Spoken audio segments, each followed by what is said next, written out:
So part of this recipe is going to be the crab stuffing, and to begin with we're going to chop up some green onions. So we're doing that here. We're going to do all of this in a food processor. So all these next ingredients are just going to go in the food processor, and we're just going to chop everything up. We're going to use one medium red onion.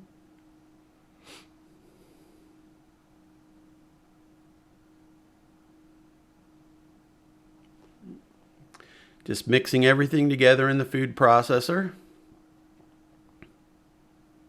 We're going to use some fresh parsley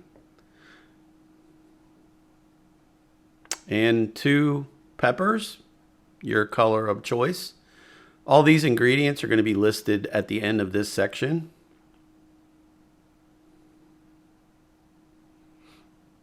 And we mix everything up in the food processor. Here we've got the peppers going in.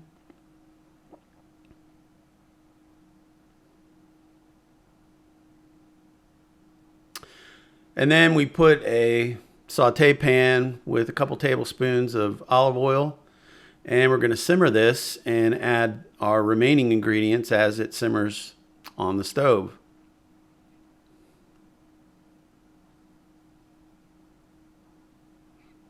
Basically, we're putting in approximately 24 ounces of lump crab meat, and I'm going to go ahead and break that up into finer pieces and mix it in with the vegetables and the peppers and the parsley just to get a good consistency. Move it around in the pan. We've got this over medium heat. And we're going to get a good simmer going here. Again, I'm breaking all those pieces up, getting that onion and green onion and peppers, parsley, all of that mixed through real thoroughly. Great aroma coming off this. It's awesome.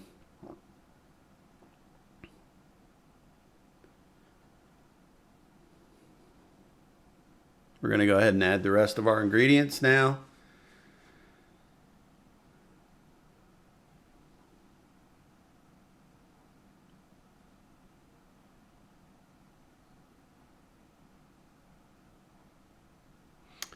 Here I'm putting in a couple tablespoons of breadcrumbs. Thicken it up a little bit. Not too much, but just enough.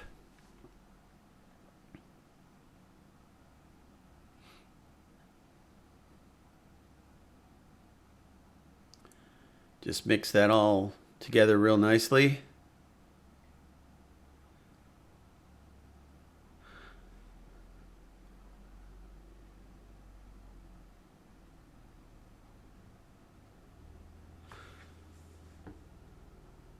We're also adding, it's not in the video, but we're adding in Old Bay.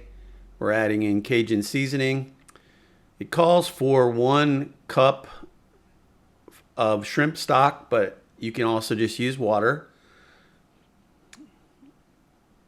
I've got lots of seasoning in here, lots of kick. So we just went ahead and added water to give it a little bit of extra moisture. Mixing all those ingredients in very thoroughly. And the smell coming out of this pan right now is amazing.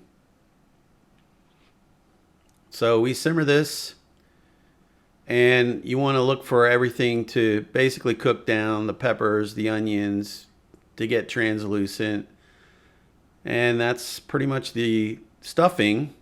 Now the other side dish that we're moving to here is the butternut squash. So we've got 2 nice sized butternut squash plants. This recipe really doesn't work very well unless you use the real thing. I don't really like canned squash or frozen squash. These are fun to cut and fun to de-seed, but it's well worth it. So we've got the butternut squash now de-seeded. We're going to go ahead and peel the skin off of it, and we're going to slice this up into nice sized chunks so that we can mix it up And today we're going to put this into the crock pot. Typically I have audio playing with the video, but because we're having a celebration party and this meal is for that party, we have a lot of noise, a lot of people, so we just went ahead and did a voiceover. So to finish up the butternut squash, it's real simple. Underneath here we've got 2 sticks of butter and a cup of brown sugar, and we put that in the crock pot. Here's our 6-pound tenderloin, a really nice cut of meat. And I'm taking my knife and I'm slicing it right down the center. This tenderloin has already been prepared, and we purchased it that way, so all the extra fat has been trimmed off. And I'm cutting a nice big cavity, cutting a nice big slit right down the middle, because our stuffing recipe made a lot, which is good. So we're going to go ahead and fill that whole cavity with that stuffing recipe that we had on the stove a few minutes ago. And we're going to fill that cavity. And I like a lot of stuffing. We made a little bit of this stuffing on the side just to put on by itself. Now we're going to go ahead and get our bacon underneath, and we're going to wrap this up, starting with the bacon and then closing the tenderloin around the crab. Because I use so much crab meat for this recipe, I'm going to use a little bit of foil to cover the exposed crab at the top. That's not typically the way we do it, but I can tell you it worked really well, as you'll see when we get to the final product. So what we did was we wrapped the bacon, we tore little strips of aluminum foil off to cover that little bit of exposed crab stuffing. Got the bacon under there, and tying it up with our butcher's twine and getting this thing ready to go in the smoker. So we just go ahead and do that so it's nicely tied up all the way down. We've got our smoker set up for indirect heat, and I've got no smoking chips in there. I'm just doing chunks. We've got the pit temperature set to 275.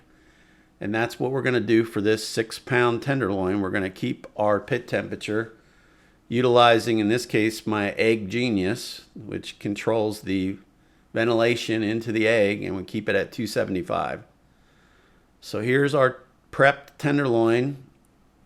That little package off to the side is our extra stuffing, crab stuffing, which we'll put on when we're about 15 to 20 minutes away from being complete. And we're just going to let this thing smoke. We're going to let our Egg Genius be the genius and keep this thing at 275 until we reach a meat temperature with our meat probe that we make sure we insert into the meat, not into the crab stuffing. And my crowd wanted it at 160. It's a little more than I typically go, but you got to please your audience. So we took that tenderloin up to 160 internal temperature. Here we're getting ready to prepare our bourbon sauce. And in the pan we have 2 small containers of Swanson beef broth. You can use whatever beef broth you like.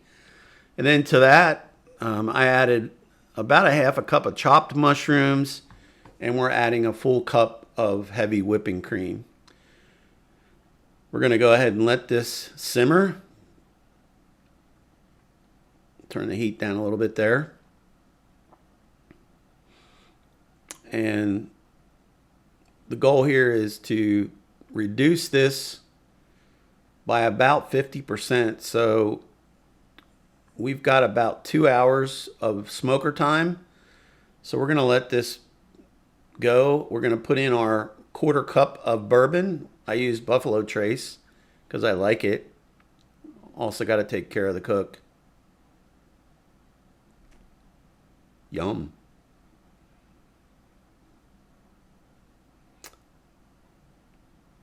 I don't use a lot of salt when I cook, but that means for me, I don't go high sodium, but you can salt this to taste. We also added 1 tablespoon of A1 sauce. It was something that I hadn't done before, But I wanted to experiment with that, and I have to tell you, everyone raved about the sauce. So we're going to just let this simmer on the pan.